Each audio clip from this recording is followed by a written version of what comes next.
بسم الله الرحمن الرحيم وإذ قالت الملائكة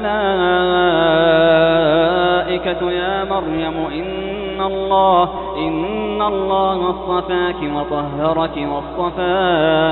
واصطفاك على نساء العالمين يا مريم اقنتي لربك واسجدي واركعي مع الراكعين ذلك من أنباء الغيب نوحيه إليك وما كنت لديهم إذ يلقون أقلامهم أيهم يكفل مريم وما كنت لديهم إذ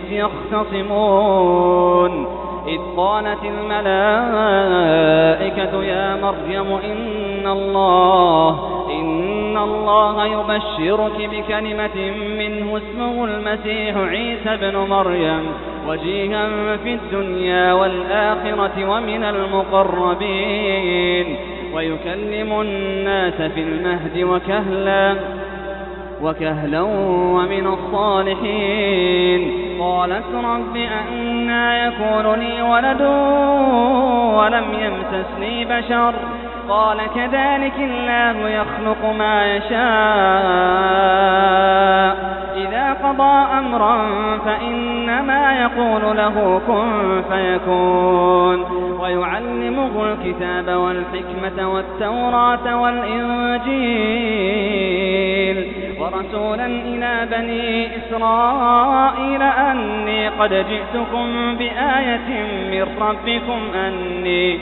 أني أخلق لكم من الطين كهيئة الطير فأنفخ فيه فيكون طيرا بإذن الله وأبرئ الأكمه والأبرص وأحيي الموتى بإذن الله وأنبئكم بما تأكلون وما تدخرون في بيوتكم إن في ذلك لآية لكم إن كنتم مؤمنين ومصدقا لما بين يدي من التوراة ولأحل لكم بعض الذي حرم عليكم وجئتكم بآية من ربكم فاتقوا الله وأطيعون إن الله ربي وربكم فاعبدوه هذا صراط مستقيم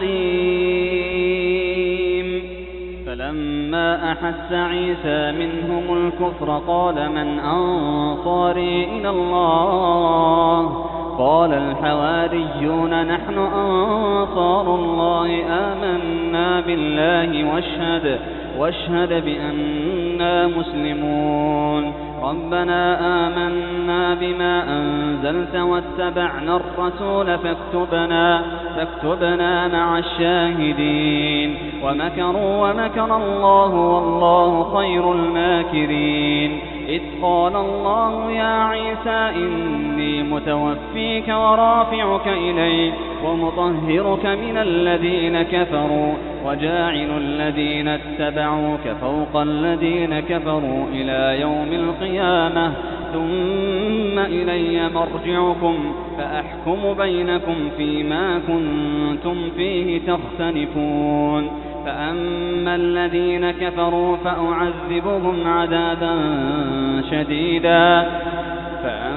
الذين كفروا فأعذبهم عذابا شديدا في الدنيا والآخرة وما لهم من ناصرين وأما الذين آمنوا وعملوا الصالحات فيوفيهم أجورهم والله لا يحب الظالمين ذلك نتلوه عليك من الآيات والذكر الحكيم إن مثل عيسى عند الله كمثل آدم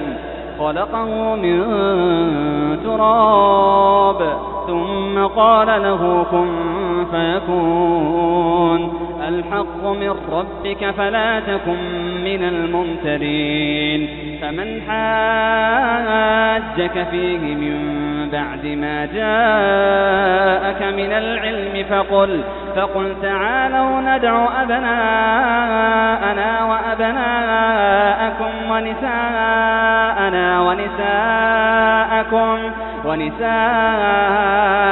ونساءكم وأنفسنا وأنفسكم ثم نبتهل فنجعل لعنة الله على الكاذبين إن هذا لهو القصص الحق